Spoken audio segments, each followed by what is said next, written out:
Now to the latest on those wildfire numbers. The largest fire is the Alexander Mountain Fire in Larimer County. In just the last hour, officials confirm it has grown to more than 8,000 acres since Monday.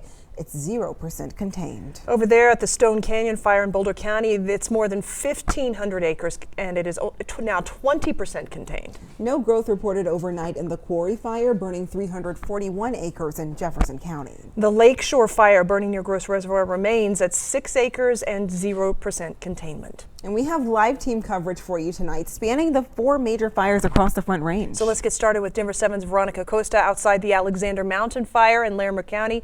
Veronica, we just learned 24 structures have burned now in that fire. Yeah, we're talking about 24 structures, Jacqueline, that the Larimer County Sheriff's Office says have either been lost or damaged by the Alexander Mountain Fire. Those officials making this clear, though. Some of those are homes, some of those are outbuildings. They are in the area of Palisade Mountain Drive and Snowtop Drive. And you all mentioned this. This fire has now burned more than 8,000 acres. Officials downgrading the containment percentage to about 0%. The reasoning for that is because the fire has continued to grow. We also know more than 260 fire personnel are working this fire. Crews also telling us today they have ordered more, but those orders, they have gone unfulfilled because of all the other fires that are burning all across the country.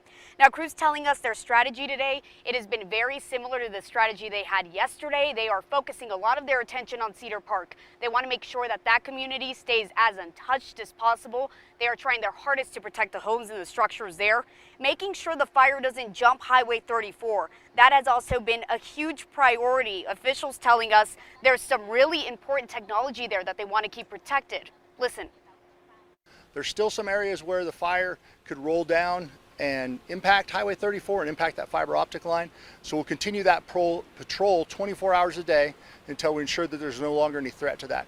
Because that fiber optic line is the primary 911 line into Estes Park, and there's limited redundancy, and it also would negatively impact all of their landlines if that was to become damaged. Yeah, that is a vital piece of technology for the Estes Park community. And hey, officials also saying this, for anyone who believes their home or their structure might be in that area that was either where they might have lost or had some home damaged or lost by the fire, they say you should give this phone number a call, 970-980-2800. In Larimer County, I'm Veronica Acosta, Denver 7. Veronica, thank you. And I recall her telling us it could take weeks to get that contained. Well, in Jeffco, roughly 575 homes remain under mandatory evacuation orders for the Quarry Fire. It's burning near Deer Creek Canyon, west of Grizzly Drive, and areas in yellow there on that map are under pre-evacuation notices. West Ranch was added just this afternoon. Denver 7's Danielle Kreuter joins us live outside the evacuation zone in Jeffco. And Danielle, some tough news for those who are heading into their 3rd night of being evacuated. Yeah, the sheriff's office telling families who are spending another night away from home tonight that it could be days before they even consider lifting those evacuation orders. Now, the scene behind me shows the aftermath of this wildfire burning. You can see lots of burnt trees where yesterday we were seeing a lot of active aerial firefighting. You can still see that there are planes, helicopters dumping water on this fire, but their focus is a little bit more southwest. You can see even the smoke has died down. There's some more good news. At this point, no homes have burned here at the Quarry Fire. We're told the closest that flames are to a house right now is about a quarter mile away. Some more good news, a boost in crews. Yesterday, there were around 75 firefighters on the ground. Now there is 155.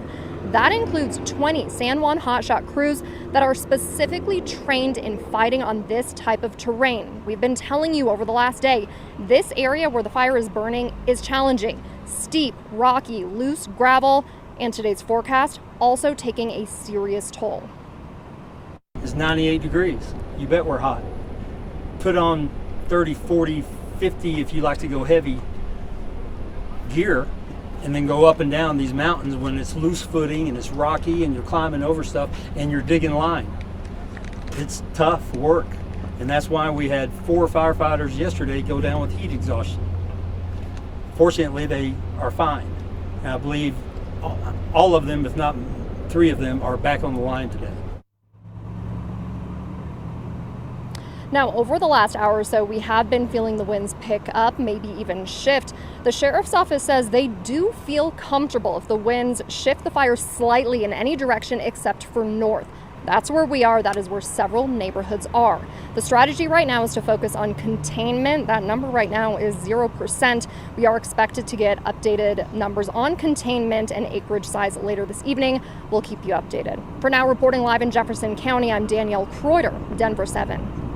Danielle, thank you. Well, new on Denver 7 News at 5, we are also finding new exclusive details from investigators about the potential cause of the Quarry Fire. That's right. Denver 7's chief investigative reporter Tony Komleski was just out at the Quarry Fire working as sources for information. Tony, you now know what investigators are looking at. Yeah, good evening, Jacqueline, Jessica. We have been working the phones and meeting with sources connected with all 3 fires all day long. In the past few hours, we have learned critical details about the potential cause of the Quarry Fire, according to informed sources. Here's what we know. Fire investigators have confirmed the origin of the Quarry Fire, and here's the most interesting detail. We have been told investigators found some, quote, weird items at the fire's origin. Those weird items are now the focus of their investigation. They're not ready to call it arson, but after locating those weird items at the origin, clearly investigators are now working to determine their purpose and their role in starting the fire. So to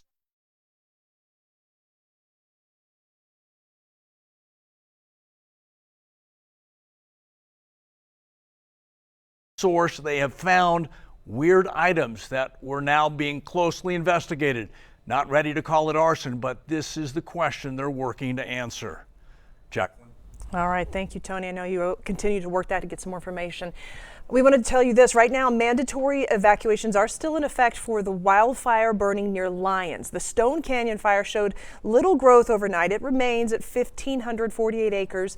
This is in Boulder County. Right now, it has 20% containment. Some evacuation orders were lifted today, but many of them still remain in effect. Denver 7's Brandon Richard joins us live in Lyons with new developments on the investigation into what started that fire. Brandon. Jacqueline, Jessica, lots of new developments here in the past hour. We've learned that the ATF is sending investigators here to the Stone Canyon fire in Boulder County to assist the sheriff with investigating how this fire started. Now, we told you yesterday the sheriff's department set up a hotline asking members of the public to call with information, any information they can provide about the origins of this fire. I'll share that number here in just a moment. But when we spoke with the sheriff yesterday one-on-one, he told me that he was open to all possibilities for how this fire started. Meanwhile, as you mentioned, crews have been able to make a lot of progress fighting this fire. We're told there was very little growth last night, and if you look behind me, this is Stone Canyon Drive, and the people who live along this road are now being allowed to go back to their homes. We're told that Excel will be in the neighborhood tomorrow morning to relight the gas pilots, and they say that someone needs to be home in order for that to happen. So residents who live along this street, most of them anyway, are being allowed to go back home. As you can imagine, they've been eager to get back to their homes. When the fire broke out Tuesday, they had very little time to gather their belongings and leave their home. One man told us he had about 15 minutes or so to get his family out and to safety. And so I looked outside and I could see smoke just like billowing like almost at the end of our block. And when I saw that, I went and told my wife, I'm like, we should start packing some stuff up. And so we started getting our cat carriers out and started packing some clothes and things like that. And as we were doing that, we got a reverse 911 call to evacuate. And a short time after that, the sheriff was going up and down our block with bullhorns saying, evacuate now. So once we had our cats together, we just got out of town. You can only imagine how terrifying that was. Unfortunately, we do know that one person sadly did lose their life in this fire. The sheriff's office has not provided a lot of information about that person other than to say they were in a structure that was destroyed by the fire. Again, the cause of this fire under investigation, and here's the number to that tip line the sheriff's office has set up. If you have any information about how this fire started, it's 303-441-3674. We're live in Lyons. Brandon Richard, Denver 7. A lot of new information there. Thank you so much, Brandon. And we do have some relieving news today. That fourth fire that broke out yesterday, now under control. The Lakeshore Fire, this is near Gross Reservoir. This one is believed to have been started by people on accident, and the flames have destroyed one home. Denver 7 investigative reporter Natalie Chuck has been out there all day long to see what's been left behind. Well, guys, with those 3 other fires burning, this was the last thing first responders needed yesterday. This Lakeshore Fire breaking out later into the afternoon. But the good news is they got it under control very quickly. Those evacuations and road closures lifted within less than 24 hours after that fire broke out. And now here we are getting a firsthand look at the damage left behind of this 7-acre fire. Crews out here still mopping up hotspots, but we still can see and smell smoke when that wind blows. There was just massive amounts of smoke coming up. The scene on Wednesday afternoon, a smoke-filled sky covering this remote road in Boulder County. The neighbor comes beeping and blasting his horn and flashing lights right down the street, screaming at us that his backyard was on fire and to get out now. That's exactly what Marlene Lairfallum did. We used to go fight fires ourselves. She's lived here on Lakeshore Park Road for about 50 years. This is right across the street, and knowing how dry it is and how fast this fire could take hold, yeah, we were pretty terrified. Fear subsided as the flames did. By the next morning, neighbors began trickling back into their homes. But everyone's still on guard as fires continue burning around Colorado. On an unconscious level, the stress level is kind of high because of the stage 2 fire restrictions that have been enacted, the constant weather that we've seen. Although one of the smallest fires we've seen this week, the Lakeshore Fire quickly caused devastating damage. We watched from above in real time as this home behind me burned, but now this is the first time we're getting an up-close look at the damage from the ground. We can see this charred and melted truck, a completely destroyed ATV, and that chimney is the only thing still standing. When this fire was reported to dispatch, it pulled crews from the Stone Canyon incident and crews from our district. Some of these first responders came back to Colorado just days ago after helping with firefighting efforts in Oregon. Now back home, but bouncing from fire to fire as more continue burning. This summer is unbelievable in terms of how dry and hot and the fires. It's crazy. We've also seen Excel crews driving up and down this road. They are working to restore gas in the area. But again, we are really in the cleanup phase of this fire. In Boulder, Natalie Chuck, Denver 7. That is good news. Well, hot and dry conditions not offering much relief or rain for these wildfires. Chief Meteorologist Mike Nelson's tracking weather conditions on this Weather Action Day. Mike, you heard how hard it is for crews to work in this heat, huh? It's terrible out there. Good thing it's not windy. If we had a strong wind blowing, it would be really a bad combination. It's bad enough as it is. Highs near 100 degrees again today. And as far as current readings, we're still at 99 in Denver, 97 up at Fort Collins. But this is the good news. The winds are not very strong, so we do not have red flag warnings in effect. There is a little precipitation over southern Colorado, but just bad air around the northern part of the state. And the only thing the radar is picking up is a hint of that wildfire smoke off to the north and to the west of downtown. This is a time lapse of that smoke from our camera in Alt, and we're going to remain with some very smoky conditions, it looks like, along the Front Range for the next couple of days. Here's the smoke forecast taking us into the nighttime hours tonight. Tomorrow will still be a very smoky day, and then it does show some improvement into the weekend, and there's even some rain in the forecast. I'll be back in about 10 minutes with all the details.